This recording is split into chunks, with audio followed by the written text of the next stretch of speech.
Welcome, viewers. The debate is on about 2027 general election and presidential race. The ongoing discussion about the candidate of Goodluck Jonathan and Kwakwanso as a vice president to flag the presidential ticket of the People's Democratic Party, PDP. Please take your time to go through this video so that you hear the view and opinion of people about this debate. And also don't forget that this debate is all about what is the best way to gain massive support from the northern part of the country. So politicians across different political platforms are with their gimmicks to present a candidate that will be appealing to the north. I will want you to thoroughly go through this video, and at the end of this video I will be dropping my own opinion as regards this ongoing debate. Please, if this is the first time you are coming in contact with my channel on YouTube, do well to subscribe and turn on the notification button. Watch the video. I will be. People's Democratic Party are currently seeking notable names to spearhead the upcoming presidential elections. Names have been thrown in the mix, including former President Goodluck Jonathan and the 2023 presidential candidates of the Labour Party, Peter Obi. However, reports have emerged that discussions are underway within the People's Democratic Party to present former President Goodluck Jonathan as his presidential candidate in 2027 general election. Since his defeat in 2015, Jonathan has largely distanced himself from active politics. Multiple reports indicate that alongside efforts to bring Jonathan back, the PDP is also in talks with former Kano State Governor and current Senator Kwakwanso to have a possible run as Jonathan's vice presidential candidate. Joining us now to discuss Jonathan's candidacy and how it would change the color of the 2027 race is Professor Tuka Muhammad Baba, Publicity Secretary of the Arewa Consultative Forum. Great to have you, Prof. Prof, what's your read about the Jonathan Kwakwanso tickets at a point in time like this? And some people are saying the North will favor it. I'm like, if the North will favor it, hypothetically, I'm not saying the North will favor it because some people are saying the North will favor it, but if they favor it, what is it now that all of a sudden they see in Jonathan now that they didn't see in 2015?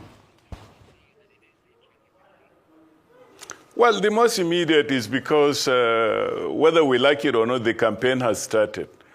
Two, whether we like it or not, politicians on all sides, I think, in my opinion, are desperate.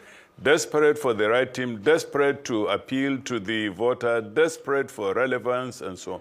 So it's not new. We have seen this kind of movements before in other elections, all kinds of permutations, all kinds of combinations.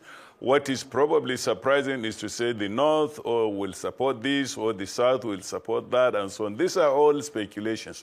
What we do know is that all the political actors or the major political actors are in this race, and everyone wants to sell their point of view and so on. Whether or not this will pan out, I think it's speculative.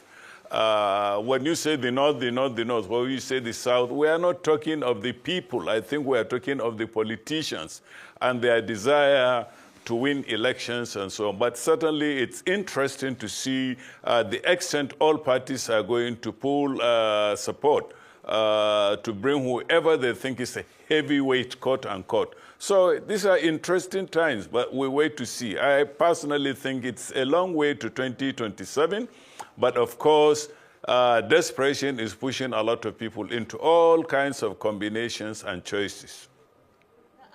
Deliberately asked you the question, is the North a monolith?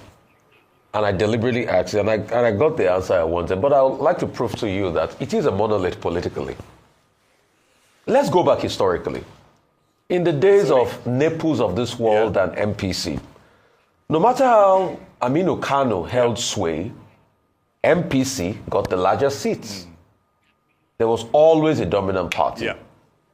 In the last election, Yeah. Yes, there was a free-for-all. Peter Obi got about 2 million votes out of the North.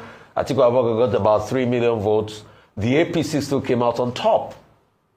Politically, it's still a monolith because a lot of the Muslim North votes thrives over the minority Christian North votes. And it is with that the North bargains whatever it gets politically. So it is a monolith politically, despite the fact that I want to say, oh, it is free across board, and that's what comes to the table.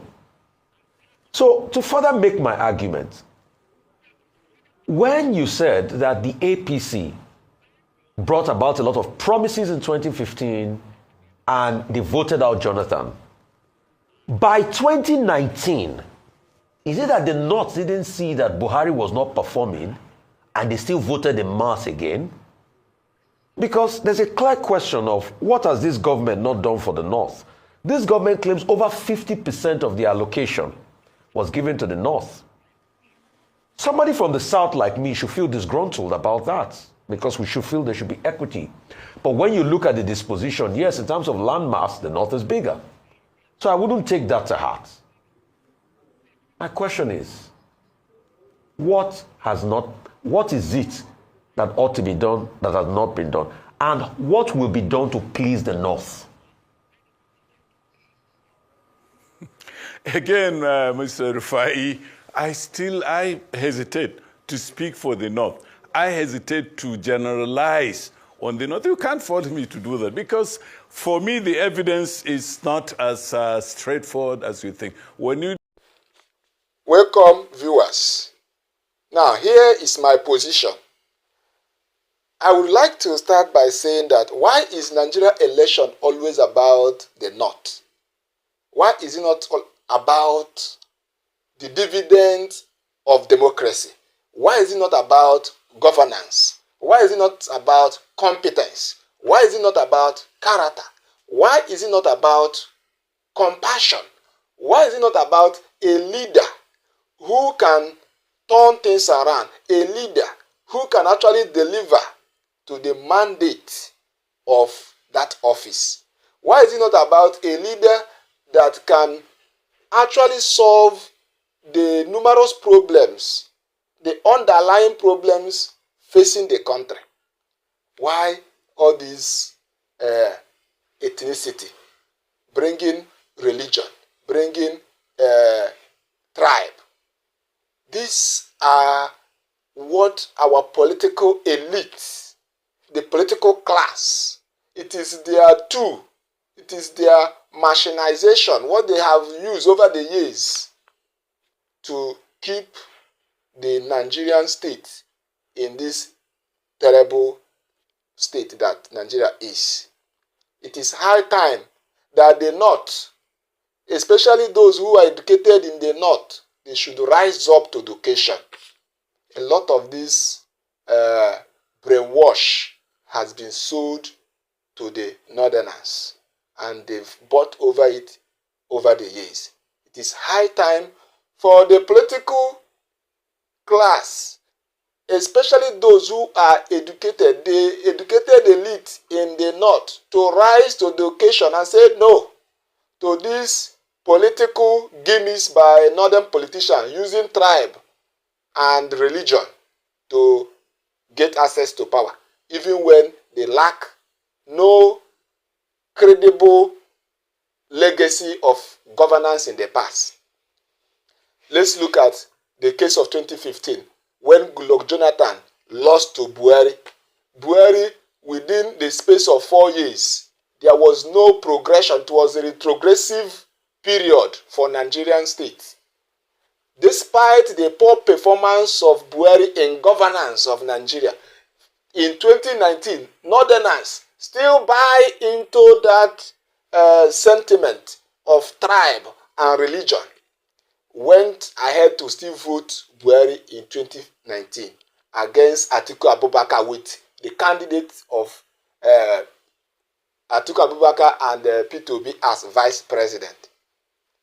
Fast forward to 2023, Nigerians have seen that APC government that promised they are going to deliver this country from corruption has already soaked the country into a big mess of corruption.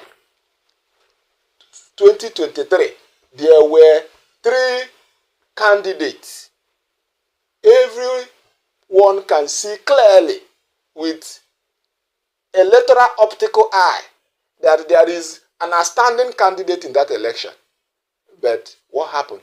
Majority of the Northerners still went ahead to vote for Muslim ticket.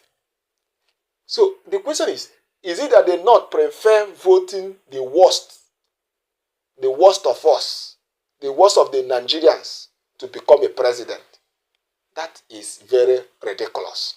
I think those who are educated in the North, those elite in the North that have come to the limb of light, understanding of the gimmicks of these politicians who try to come to power through the backyard, they should begin now to sensitize the people.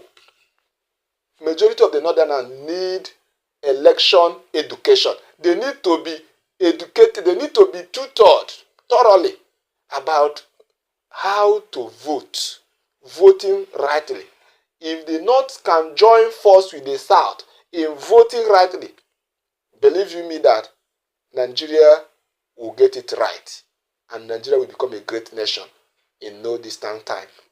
I would like to know what your own view is. This is my own view. This is my position.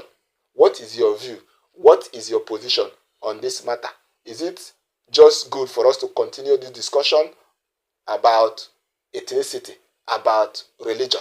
Or should we shift the conversation from region and religion to competence and capacity? Please, I would like to know what your opinion is at the comment section. Thank you.